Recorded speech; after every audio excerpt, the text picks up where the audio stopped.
नमस्कार। श्रीमद् भगवत गीता हमें जीवन जीने की कला सिखाती है। मनुष्य जीवन बड़ा दुर्लभ है और केवल मनुष्य जीवन ही एक ऐसा है जिसमें व्यक्ति अपनी बुद्धि का प्रयोग करके पाप और पुण्य दोनों प्रकार के कर्मों को करता है। पाप को कर्म करके वो बंध जाता है, बंधन में आ जाता है और परेशान होता है, दुख भोगता है, फिर पुनर्जन्म भी होता है। तो इसलिए भगवान श्री कृष्ण ने अर्जुन की शंकाओं का समाधान करते हुए बड़े विस्तृत रूप में कर्म के विज्ञान को भगवान ने समझाया। तीसरे अध्याय में भी उन्होंने बताया कि बिना कर्म किए कोई व्यक्ति एक क्षण रह भी नहीं सकता है। कर्म करो, लेकिन कर्म कैसे करो, कौन सा कर्म करो, कब कर्म करो, कारण क्या क्या होता है, इन तमाम बातों को उन्होंने बड़े विस्तृत रूप से बताया है। आज हम जिस श्लोक का पाठ कर रहे हैं उसमें भगवान ने ये बात बताई कि चाहे जो करिए आप, उसके 5 ही कारण होते हैं। आइए आज हम इस 18वें अध्याय के 15वें श्लोक का पाठ करते हैं, जो इस प्रकार से है। श्री भगवानुवाच शरीरवांग मनोभिः यत् कर्म प्रारभते नरः न्यायं वा विपरीतं वा पंचैते तस्य हेतवः। भगवान ने कहा कि हे प्रिय अर्जुन, मनुष्य जो भी शास्त्र के अनुकूल अथवा प्रतिकूल शरीर, वाणी और मन से कर्म करता है, उसके ये 5 कारण होते हैं। इतना ही यह श्लोक का भावार्थ है। तो बंधुओं, विचार करिए। पहली बात तो भगवान ने यहाँ पर इस श्लोक में नर की बात कही है कि शरीर वांग मनोभिः, यानी शरीर, वाणी और मन से जो कर्म किया जाता है। तो कर्म कौन कर रहा है? तो वास्तव में आप देखिए तो कर्म तो हर प्राणी कर रहा है और हमारे शरीर में ही तमाम अंग हैं, वहाँ भी कर्म हो रहा है। ये बरसात का समय है, बरसात हो रही है, तो ये भी बरसात रूपी कर्म हो रहा है, लेकिन कर कौन रहा है? इसी प्रकार से श्वास आ रही है, जा रही है, ये कौन कर रहा है? हृदय हमारा धड़क रहा है, ये कौन धड़का रहा है?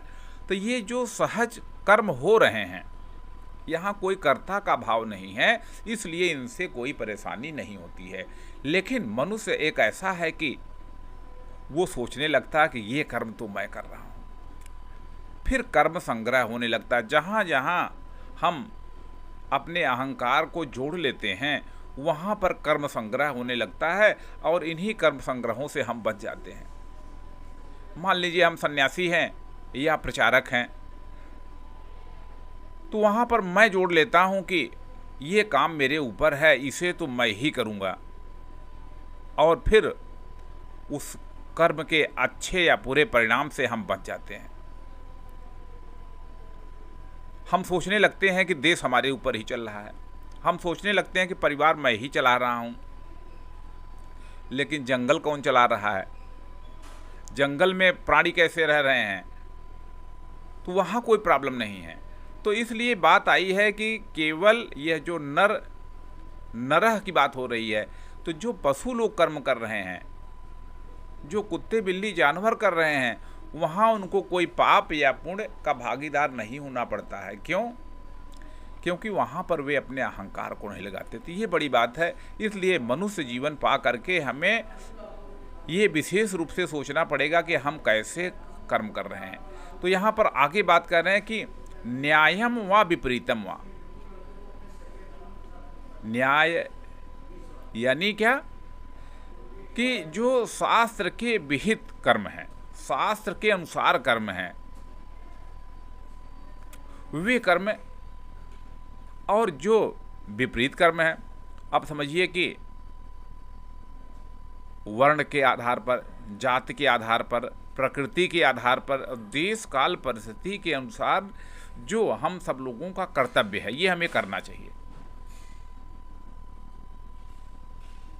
जब वह आदमी बिना आसक्ति के वो उन कर्मों को करता है तो वो हो जाता है कि भाई ये जो है शास्त्र विहित कर्म हो गया। लेकिन आप देखिए कि तमाम प्रकार के कर्म हैं जिनको निषिद्ध कर्म कहा गया है। असत्य भाषण, यह एक विपरीत कर्म कहा गया है। दूसरों की संपत्ति को हर लेना, ये गलत काम कहा गया है। व्यभिचार को गलत बताया गया है।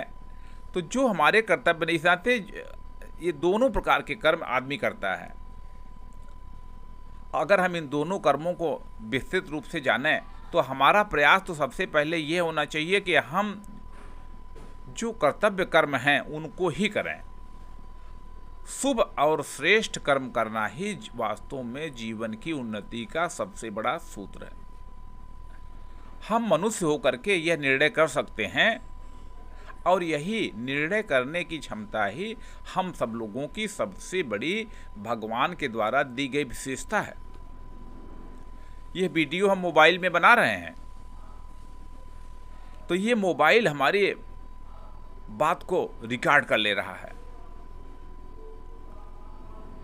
ये हमारे फोटो को ले रहा है, ये हमारा वीडियो बना ले रहा है। तो जब एक मशीन में, एक यंत्र में मनुष्य के द्वारा निर्मित इस चीज़ में इतनी क्षमता है तो समझिए कि ईश्वर के द्वारा प्रदत्त ये जो शरीर रूपी मशीन है इसकी कितनी क्षमताएं हैं। हम कितना दूर के देखते हैं तो यहाँ कोई देखने के लिए एडजस्टमेंट नहीं करना पड़ता है, बस हमें नज़र को उठाना है और अब जहाँ तक हम देख सकते हैं वहाँ तक हम देखने लगेंगे, कोई एडजस्टमेंट नहीं है। तो इसीलिए हमें शुभ और श्रेष्ठ कर्म करने के लिए संकल्प लेना चाहिए, विचार करना चाहिए। और शुरुआत में क्या बात भगवान ने कहा है कि काम जो है 3 जगह से हो रहा है। पहला क्या है? कायिक, शरीर द्वारा। शरीर यानी क्या? हमारी जो इंद्रियां हैं। रसनेन्द्रिय है जिससे हम विभिन्न प्रकार का भोजन करते हैं। घ्राणेन्द्रिय है जिससे हम सूंघते हैं। दर्शनेन्द्रिय है, कितनी प्रकार के वीडियो, कितने प्रकार का मनोरंजन, हम गलत सही चीज़ें देखते रहते हैं। ऐसे हमारी त्वचा है, स्पर्शेंद्रिय, जिससे हम किसी को स्पर्श करते हैं। तो ये हमारी जो इंद्रियां हैं इनके द्वारा कर्म होता है।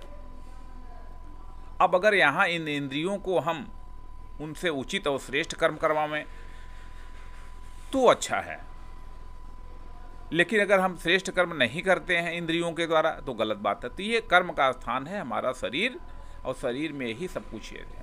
दूसरा है वाणी। वाणी का कितना ज़बरदस्त असर पड़ता है हम सब लोग जानते हैं। देखिए, हम वीडियो बना रहे हैं, लोग, बहुत से लोग देखते ही नहीं हैं क्योंकि हम गाना नहीं गा पा रहे हैं, हम कोई बहुत अच्छी विचार की बातें नहीं बता पा रहे हैं, कहानी भी नहीं बता पा रहे हैं, तो इसलिए लोग उसको नहीं देखते हैं। लेकिन कोई अगर बहुत लटके झटके दिखा रहा है तो उसको लोग देखते हैं। कहावत है ना कि नाचे गावे तोरे तान, वही दुनिया राखे मान। तो ये जो बात है कि वाणी का कितना ज़बरदस्त, कितने लोग, अगर किसी को समाज का नेतृत्व करना है तो उसके अंदर वाणी की क्षमता होना चाहिए। वाणी से ही मित्रता होती है। संघ के पाठ्यक्रम में एक सुभाषित है, वाचा मित्रत्वमायान्ति वाचैवायान्ति शत्रुताम इति विज्ञाय संघार्थी सदा वाचोयमो भवेत्। कि वाणी से ही मित्रता होती है और वाणी से ही शत्रुता होती है, ऐसा जान करके संगठन करने वाला व्यक्ति सदा वाणी का संयम वाला हो। तो कोई जरूरी नहीं कि संगठन का ही व्यक्ति हो। समाज में लड़ाई झगड़ा जितनी हो रही है, एक छोटी सी बात से शुरू होती है। कोई किसी को कुछ कह देता है और वो व्यक्ति उसको अपने हृदय पर ले लेता है और उसकी कितनी भयंकर प्रतिक्रियाएं होती हैं हम देखते हैं। तो शरीर से कर्म होता है, फिर वाणी से कर्म होता है, और फिर तीसरा बड़ा ही बहुत बड़ा माध्यम हो मन, मानसिक कर्म होते हैं। देखिए तमाम प्रकार के, अगर किसी ने आपके साथ अहित कर दिया है लेकिन आपके अंदर शक्ति नहीं है प्रतिक्रिया व्यक्त करने की, तो आप उससे मन से कोसते रहेंगे। चाहे कोई राजनीति में काम कर रहा हो, चाहे समाज में काम कर रहा हो, हमारे कर्मों का फल दूसरों के मन पर पड़ता है। यहाँ तक कि सूरज का असर हमारे मन पर पड़ता है, बरसात का असर हमारे मन पर पड़ता है। अगर ज़्यादा देर बरसात हो रही है तो धीरे धीरे हमारा मन ढीला हो जाता है, आलस्यग्रस्त होने लगता है। तो ये जो शरीर और वाणी यानी कायिक, वाचिक और मानसिक तीनों कर्म हो रहे हैं, इन तीनों स्थानों से हमें श्रीमद्भगवत की गीता की प्रेरणा से सोचना है कि इनसे हमें शुद्ध कर्म करना है। हमें अपनी इंद्रियों को सही विषयों में ही लगाना चाहिए, यह इंद्रिय संयम करना चाहिए। हमें वाणी को निरंतर शुद्ध करना चाहिए। सत्य बोल करके ही वाणी शुद्ध होती है। तप के द्वारा शरीर शुद्ध होता है, यज्ञ के द्वारा धन शुद्ध होता है, दान के द्वारा धन शुद्ध होता है। तो हर चीज़ को निर्बल बनाने के लिए भगवान ने उपाय बताया है। तो ये जो बात हो गई कि मानसिक, हमारे मन की शांति कैसे आएगी, तो सबसे पहले हमें यही संकल्प ले लेना चाहिए कि नहीं, हम अपने आप को पीड़ित नहीं करेंगे, हम अपने आप को प्रताड़ित नहीं करेंगे, हम दूसरों के किए गए गलत काम की सज़ा स्वयं को नहीं देंगे। अगर कोई व्यक्ति किसी के व्यवहार से, किसी के आचरण से या किसी के निर्णय से परेशान है, तो इसका मतलब है कि वह व्यक्ति उस व्यक्ति के किए हुए कर्म का दंड स्वयं को दे रहा है। अगर आप दूसरों के निर्णयों को, संगठन के किए गए निर्णयों पर अनावश्यक प्रतिक्रिया व्यक्त करेंगे तो आपका ही ब्लड प्रेशर बढ़ेगा, कोई फायदा नहीं होगा। इसलिए मानसिक कर्मों पर बड़ी सतर्क दृष्टि रखना, ये भगवान कह रहे हैं।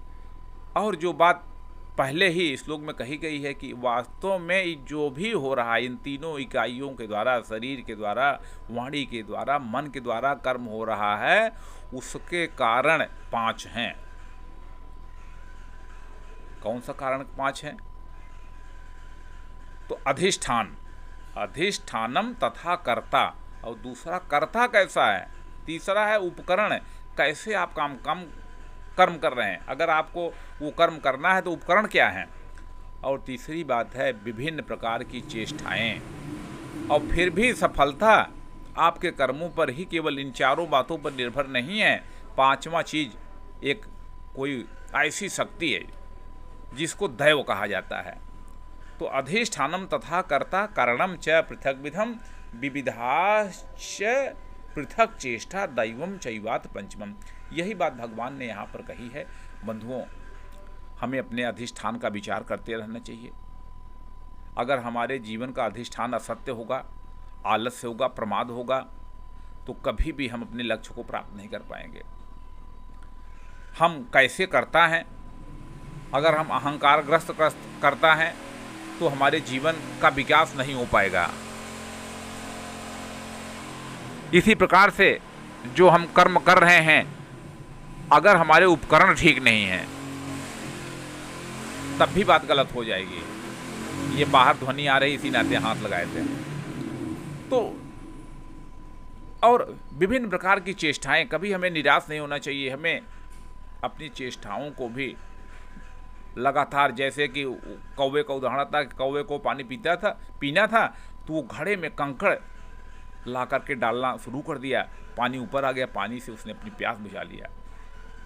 और 5वीं चीज़ है कि नहीं भाई, उसको आप भाग्य पर छोड़ दीजिए या दैव पर छोड़ दीजिए कि भाई सब कुछ आपके ऊपर निर्भर नहीं है। बहुत से लोग जन्म से ही सोने का कटोरा लेकर के पैदा हुए हैं। बहुत से लोगों को जन्म से ही आरक्षण मिला हुआ है। बहुत से लोगों को देश काल परिस्थिति उनके जन्म से मिली हुई है, उसमें उनका कोई योगदान नहीं है। आपको नहीं मिली हुई है तो इसका मतलब है कि ये दैव की बात है। इसलिए बंधुओं, भगवान ने जो बड़ी मार्मिक बातें बताई हैं, उसके प्रकाश में हम अपने कर्म को और सुंदर कर सकते हैं, जीवन को और अच्छा बना सकते हैं। इसीलिए गीता स्वाध्याय कीजिए। आइए, हम आपसे ये नहीं कहने वाले हैं कि चैनल को सब्सक्राइब कर लीजिए और दूसरों से भी करवाइए, लेकिन मैं ये आपसे ज़रूर कहूँगा कि श्रीमद् भगवत गीता का प्रसाद, भगवान की वाणी का प्रचार प्रसार आप सबसे करिए, सबसे कहिए। कम से कम 10 लोगों को प्रतिदिन टेलीफोन करके भी कहिए, क्या आप गीता स्वाध्याय करते हैं? गीता स्वाध्याय करके हम अपने जीवन को और अच्छा बना सकते हैं। क्यों हम दुख भोगें? क्यों हम कष्ट में जिएं? क्यों हम जीवन मरण के चक्र में लगातार फंसे रहें? हमें तो उस चिरंतन मुक्ति की बात सोचनी चाहिए, जिसके लिए हम सब लोग पैदा हुए हैं। बंधुओं, समय बहुत है, परिस्थितियां भी अनुकूल हैं, लेकिन केवल अपनी मानसिक अवस्था को ठीक करके हम ये सब काम कर सकते हैं। आइए एक संकल्प लें, इस वर्ष श्रीमद् भगवत गीता जयंती संपूर्ण राष्ट्र में गांव-गांव तक मनाई जाए। हर बच्चे के हाथ में गीता पहुंचा दी जाए, कम से कम वो एक श्लोक बोलने लगे और उसके मन में बस इतनी बात आ जाए कि मुझे तो अपने जीवन का विकास करना है, मुझे तो जीवन का विज्ञान सीखना है। अरे फिजिक्स सीख लिए, केमिस्ट्री सीख लिए, जूलॉजी बॉटनी सीख लिए, लेकिन जीने का तरीका सीखा गया। तो श्रीमद् भगवत गीता जीवन जीने का तरीका सिखाती है, जीवन जीने का सलीका सिखाती है। और याद रखिए,